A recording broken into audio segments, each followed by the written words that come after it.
This is Garden Girl Lynn Gahari with today's Seeing Double video. For today's video, I'm going to be focusing on creating a layout and card using circles as my main element.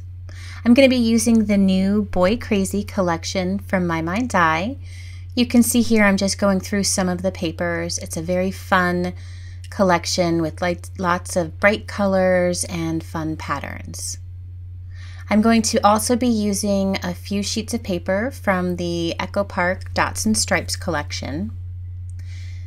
I also have some stickers here that I'm going to end up using, and I pulled out these felt stickers from that Boy Crazy collection, but I didn't end up using them.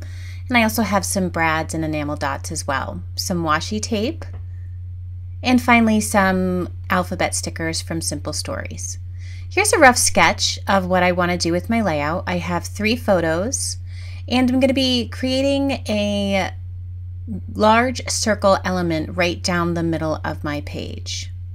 I'm starting with a yellow patterned paper from that Boy Crazy collection. I've cut this larger circle using a circle cutter. I believe I cut it at about 5 inches. And I'm going to place it somewhere here in the middle of the page. This type of design is very different for me. I'm usually a very linear scrapper. I like to use my ruler and I like straight lines, but I thought it would be fun to do something with circles on this page since it is about my youngest son, Brandon, and his best buddy, Darren. And they just have a lot of fun when they're together. They're best friends and they're always giggling and laughing. And so I wanted the page to have that type of lighthearted feel to it, which is why I thought using lots and lots of circles would be fun. So you can see here, these are just some other circles that I've cut from various papers. The red polka dot and that orange diagonal stripe are from Echo Park, and the other papers are from My Mind's Eye. That bottom blue paper is actually from Pebbles, the Seen and Noted collection. Usually when I'm working, I will start with products from a main collection, like for instance with the My Mind's Eye Boy Crazy, and then I'll add in products from my stash where I think I need other colors. Like I knew I wanted some more red as well as some orange, and so that's where I pulled in these other colors from.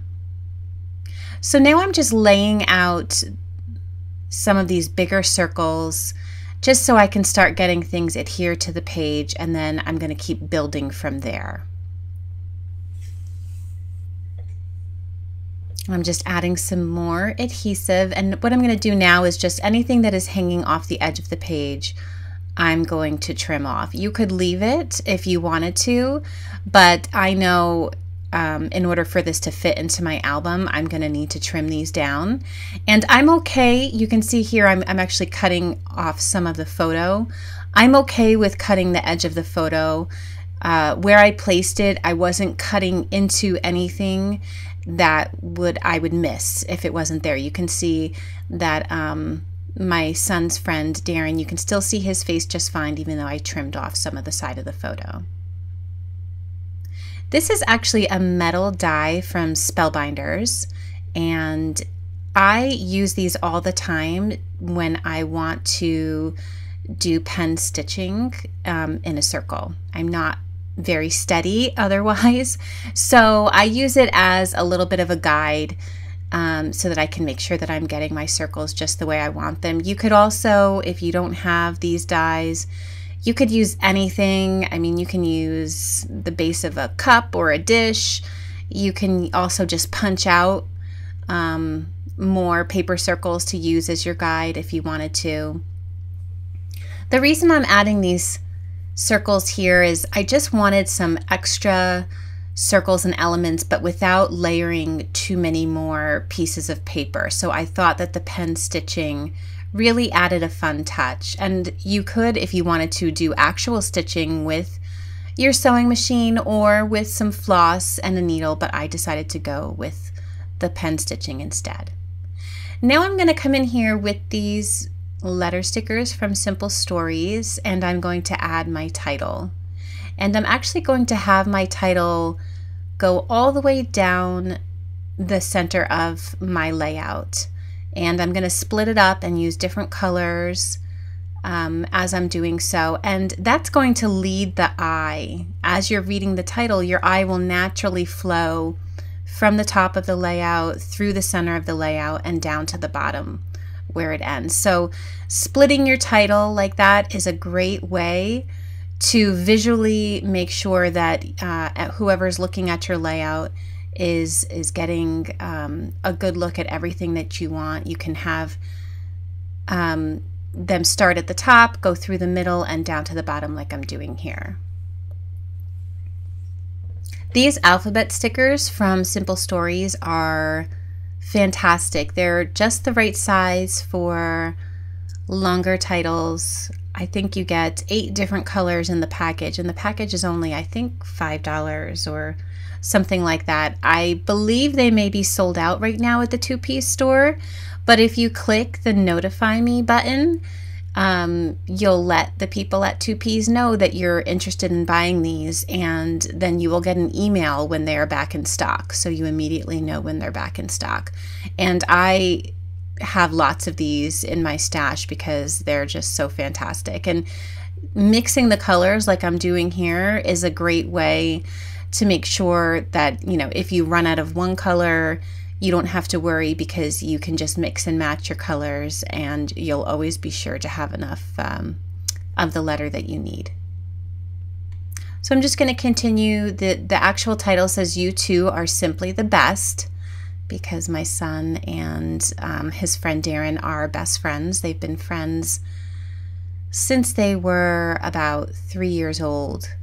So, and they just get along together so well. So that was the whole idea of this layout.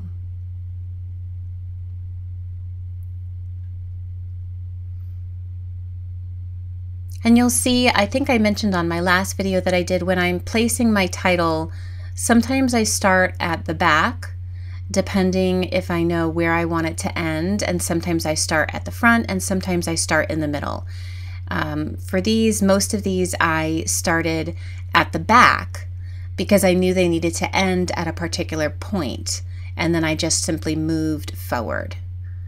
And by having the title reading basically vertical rather, and on the curve like that, it adds a lot of movement to this layout, which is really fun. Like I said, I'm used to doing very linear layouts with very straight titles, so having my title almost vertical as well as on a curve like this is something different and a great way to add a little movement to your layout.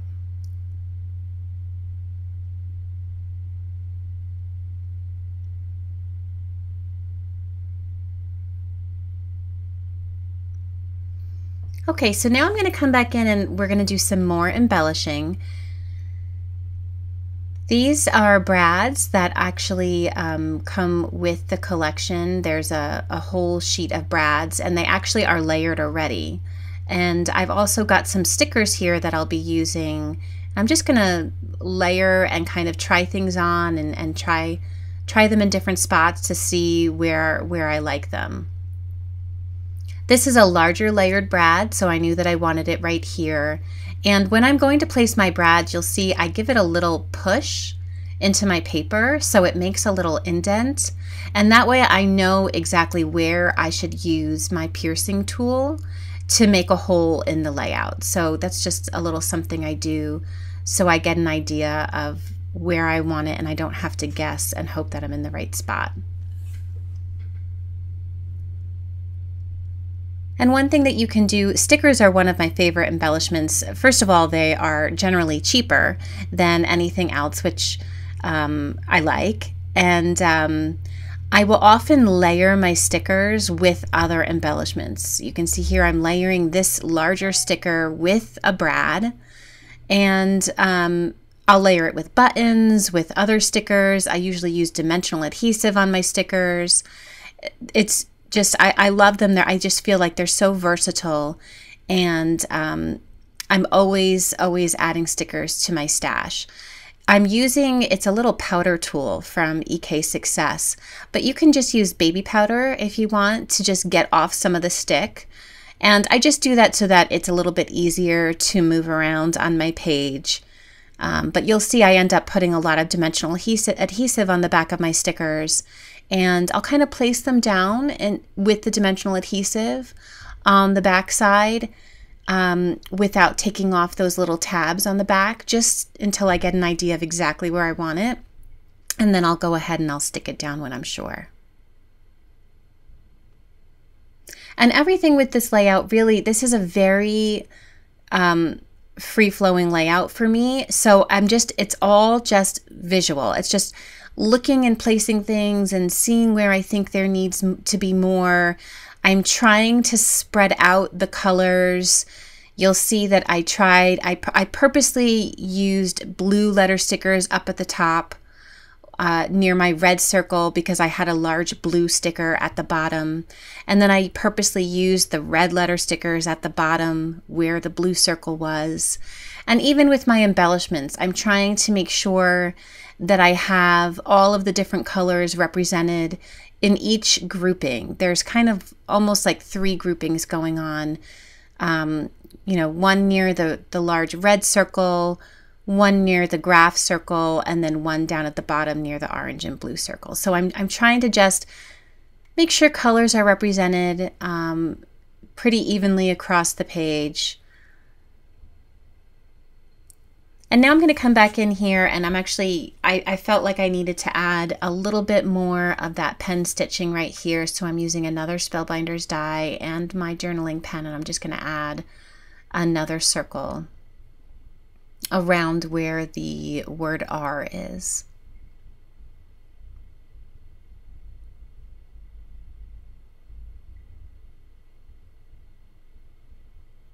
Now I'm going to also use some enamel dots. Again, they're another circular element. So they are just adding to my theme of circles here. And I'm going to place them around the inside of some of my faux stitched circles. And I'm just going to use 3 because I like to use things in 3s. And I'm going to do them in varying sizes for just a little bit of interest. And you can see I place these blue ones right here under this photo, and after a while I end up moving them because I actually place some more blue ones above the photo, and I didn't want the 2 blues to be close together, and I didn't really feel like I needed them there.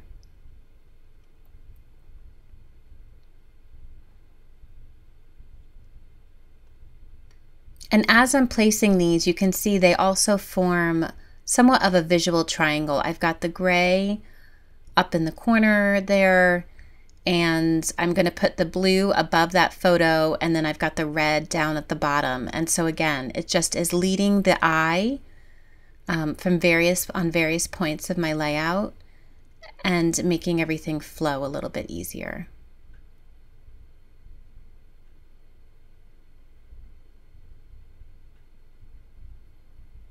I apologize, my head is getting in the frame. I'm trying to take a good look and make sure that I'm getting these exactly where I want them.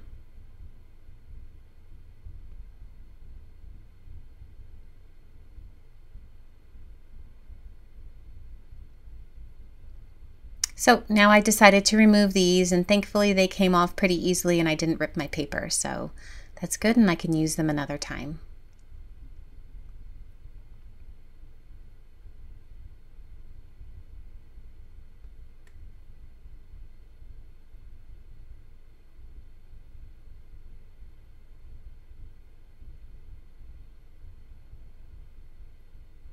And now I'm just grabbing a little bit of washi. The washi that I'm using here is from an older Amy Tangerine collection. I believe it actually might even be her first collection, but I loved it because it has the little people. It looks like they're holding hands, and it reminded me of my son and his best buddy. And it's a gray and white washi, which goes well with the black and white photos. I was trying to add some more washi in there with other colors, but it wasn't working for me, so I just went with the 2 pieces here. And now I'm just adding the date above this photo with a Dear Lizzie roller stamp.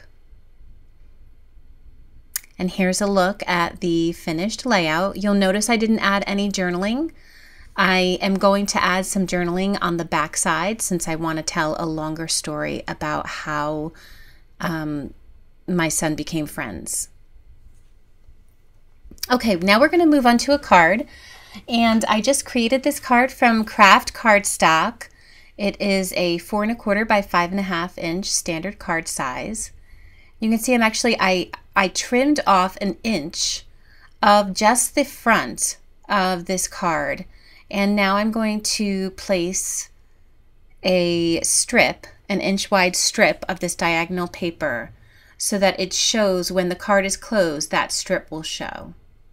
And now this is actually just that graph paper that I used. It's the same piece that I had used for my layout. And I'm actually just going to adhere that to the front of the card, and then I will trim.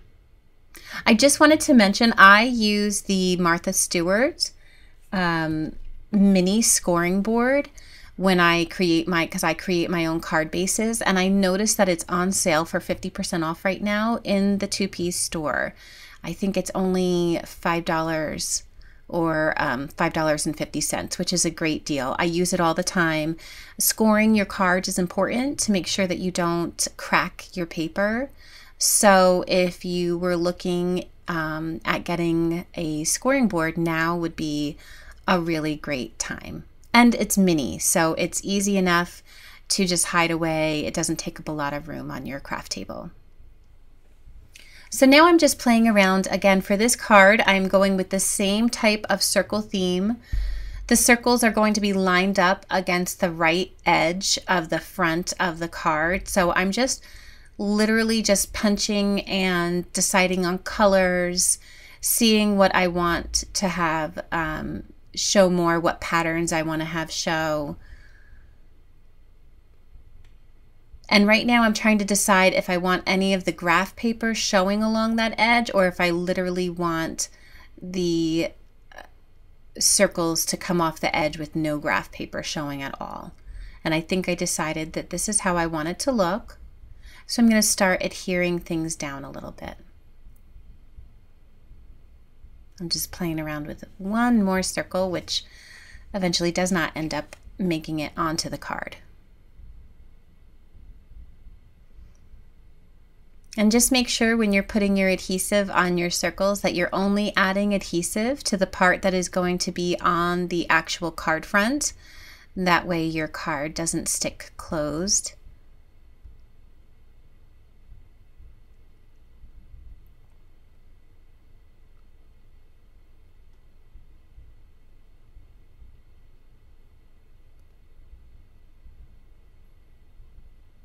And again, for me, this whole process was just about laying things down, seeing how they look, seeing where I think I need to fill in more spots with different colors, different patterns, and different size circles.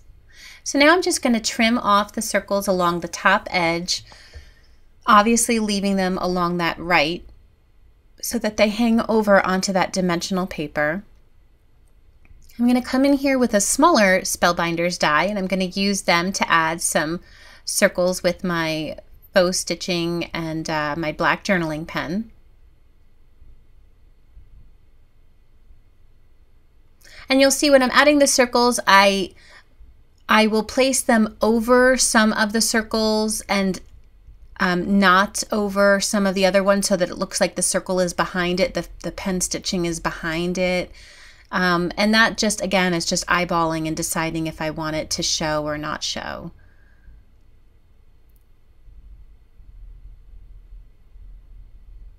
And I'm going to add one more that's going to go off the edge here. So I opened up the card to do that.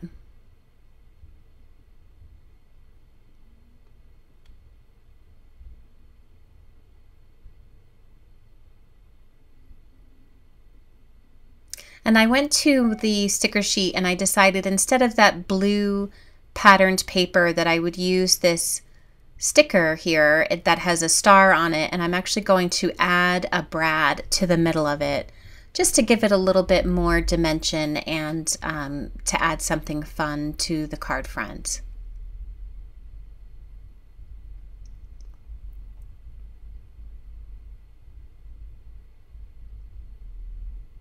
And I'll use dimensional adhesive to add that to the card.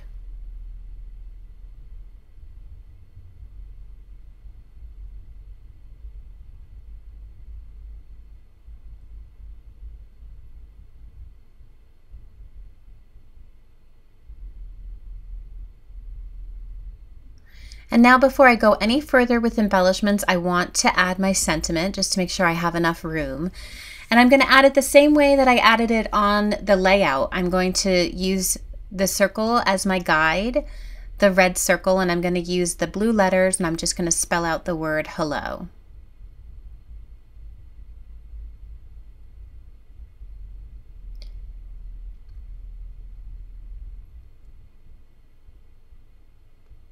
And this card really could be for a boy, a girl, someone older. It's really a very general card, so I like to have these in my stash just to grab whenever I need it. And I've got another sticker that I'm going to add here with some more dimensional adhesive.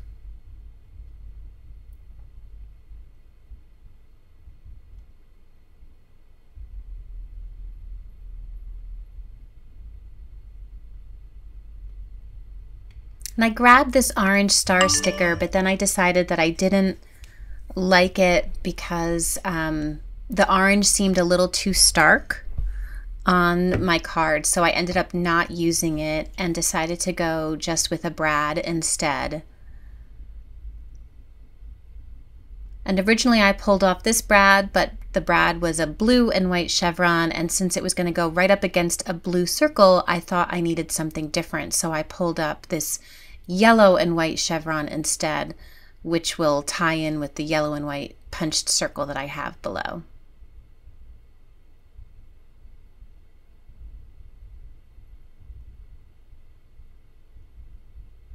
And now I'm going to do the same thing that I did on my layout. Again, when I'm creating a card immediately after I create a layout, I often use the very same design elements and design ideas. It kind of saves me time, and usually if it works on a layout, it'll work on a card. You may just have to scale it down a little bit, but in this case the same ideas are working for this card as well. And I added my enamel dots in groups of 3s, and here's a look at the finished card and a few detail images. I hope you enjoyed today's video lesson.